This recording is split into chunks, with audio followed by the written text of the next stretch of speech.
To introduce myself, I am Ryan Stark, and I am currently a sophomore at Ball State University studying exercise science as my major. This video will be somewhat of a story from my past teachers and my parents about how I became digitally literate. As you may know, it all started at my elementary school, Indian Creek Elementary. I was part of a lucky few who were selected to go to this magnet school. At the time, this meant that the school had a lot more advanced technologies than the other public elementary schools. This is where I started to learn the ins and outs of computers and technology. After kindergarten was over, I was put into sort of a raffle to see if I could go to the magnet school. I was selected, and now that I look back at it, I am very grateful for this. First through third grade are kind of a blur to me, and I don't remember much except for who my teachers were. Once I got to fourth grade, things started to change. This was the beginning of the big kid grade. Once I got to fourth grade, I remember being brought to the school's computer lab / Mac lab. This is where we got introduced to Macintosh computers and smart boards. I was so amazed that a magic pen could write on a projection screen and be seamlessly erased, and that it could control the computer that was projecting the image on the board. No other schools at the time had smart boards or Macintosh computers. So then we started to learn how to surf the web properly. We learned the basics of Googling. We also learned that there are things on the internet that we shouldn't look up. I remember getting my first research paper. I remember I struggled a lot with it at first. But over time, we learned new things and tricks with the computers. For example, we learned to be more specific when looking information up.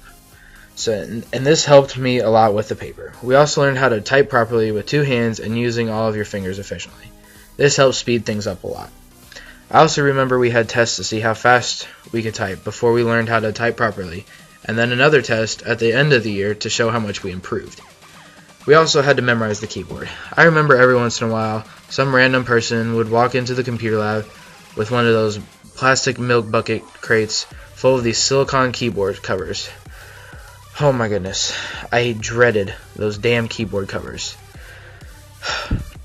This was to show that we can't rely on our eyes to see the keyboard, but muscle memory. This also helped increase typing speed and even accuracy, because it forced us to learn where each and every key was. And it was very stressful because sometimes you would get like an asterisk and you had to have no idea where it was, and you just have to keep typing random keys to find out where it was, and it was just very stressful sometimes. I'll move into the daily morning news that we had. So we also had a daily morning news in elementary school that was entirely student run. Yes, elementary students ran it. So some days I remember it was a struggle to get through, and sometimes the kids doing it would mess up and switch to a wrong camera and see just empty chairs or something like that. But I remember being a part of the morning news a few times. I remember running the video mixing board, and it wasn't just a little like 1 or 2 switches to click and you could get it wrong. No, it was like a professional at the time video mixing board. So I had that responsibility of switching cameras at the correct time, but I'll be the first to admit that I messed up a few times. So here I'll play a current clip of the school's morning announcements to show you if anyone has forgotten. Remember, these are elementary students running the entire show.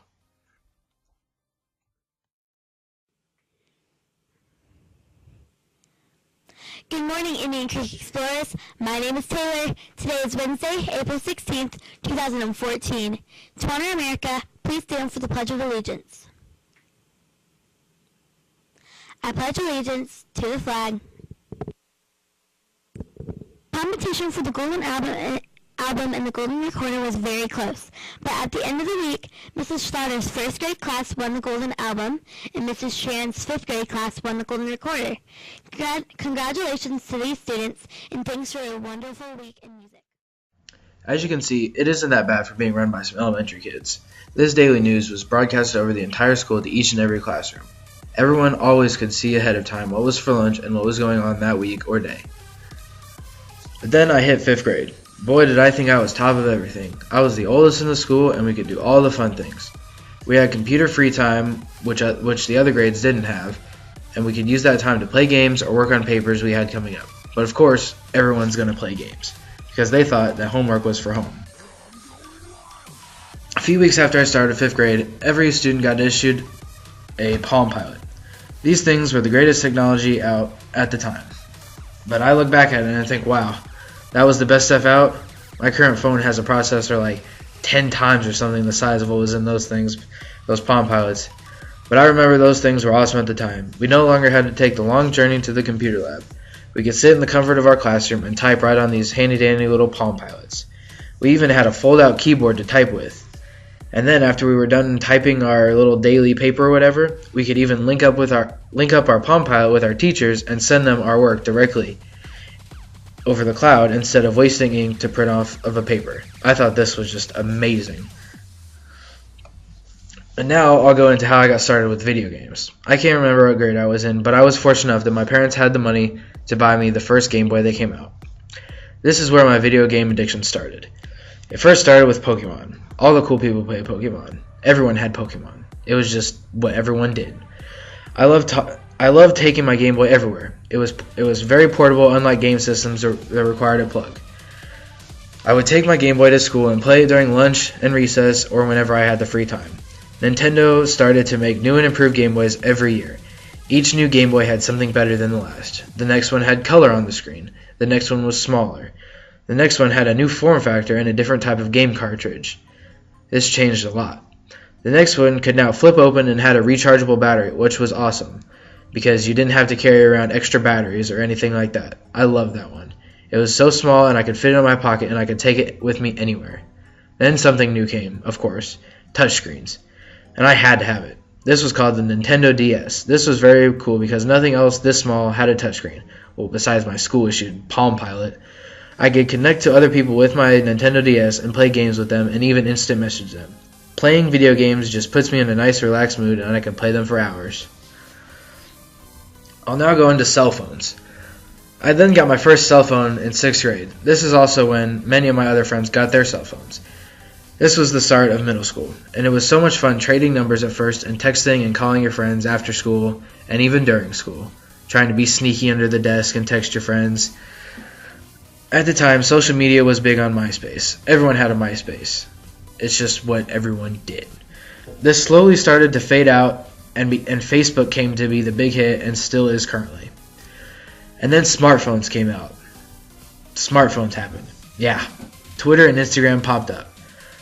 I think I got my first smartphone around 8th grade. It was an Android phone. But not many other people had a smartphone at the time, so everyone always was coming up to me and asking, "Oh, what's that phone? It's touchscreen? That's really cool." Most people just didn't have one at the time. But once I got into high school, everyone had smartphones. Most people had the first iPhone, but some others had Android phones like myself. I had an Android and loved it at the time, but when I look back at it, that phone in today's world would just be a nice paperweight. Technology is currently being outdated so quickly. I just got a new phone last month, and it's one of the best out right now. But in a few months, a newer model will come out, making my phone right now currently obsolete. To make this video, I'm using a program called Sony Vegas Pro. Not many people have heard of it because it's kind of tough and kind of hard to figure out.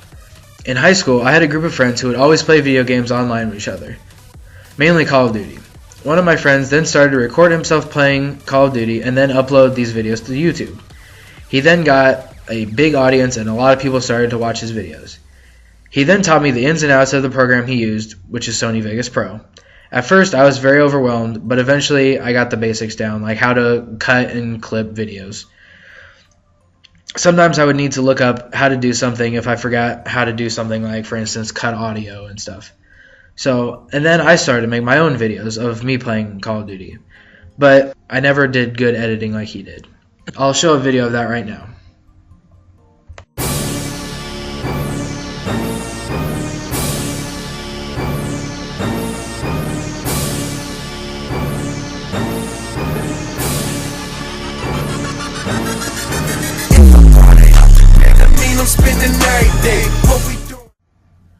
Learning how to use all these different programs and technology helped me become very digitally literate. If you handed me a piece of old or new technology, I could most likely figure out how to use the basic functions of it. I kind of taught myself how to use Photoshop, or at least the basic functions of it. One summer I was very bored, so I downloaded Photoshop and just started putting pictures in it and messing around with the different tools and what they did. So I looked up a few basic tutorials of how to do some things, but for the most part, I taught myself how to use the basic tools. A lot of learning how to become digitally literate is also trial and error. My mom, for example, has an iPhone, and at first she had no idea how to use it, but over time she rarely has to ask me questions about it. But when she first got it, I would get called so much by her asking stuff like how to send a text or how to call her friend or how to add her friend as a contact. But over time, she learned how to do it on her own. This is the way with a lot of things. When I first saw a computer, I had no idea what could be done on it. But after messing around and after trial and error, I figured out how to do many different things. Sometimes I would do something to freeze up the computer, but then after I knew what I did to freeze it up, I knew I shouldn't do that thing anymore because it would freeze it up. So I just stopped doing that thing. So after all this, I started to become digitally literate starting in elementary school because I was lucky enough to get into this magnet school. It had all the best technology at the time and was a very fun learning experience. It shaped who I am today by teaching me the basics of technology early in my life. By teaching it to me early in life, it made me who I am today and how I handle technology currently. I was ahead of many kids when I went into middle school. My middle school did not have very much technology. It had a computer lab and TVs, but not as much as my elementary school. So most kids didn't know how to look up information on the internet properly. I was way ahead of the game. Indian Creek helped me so much by implementing these technologies into my life.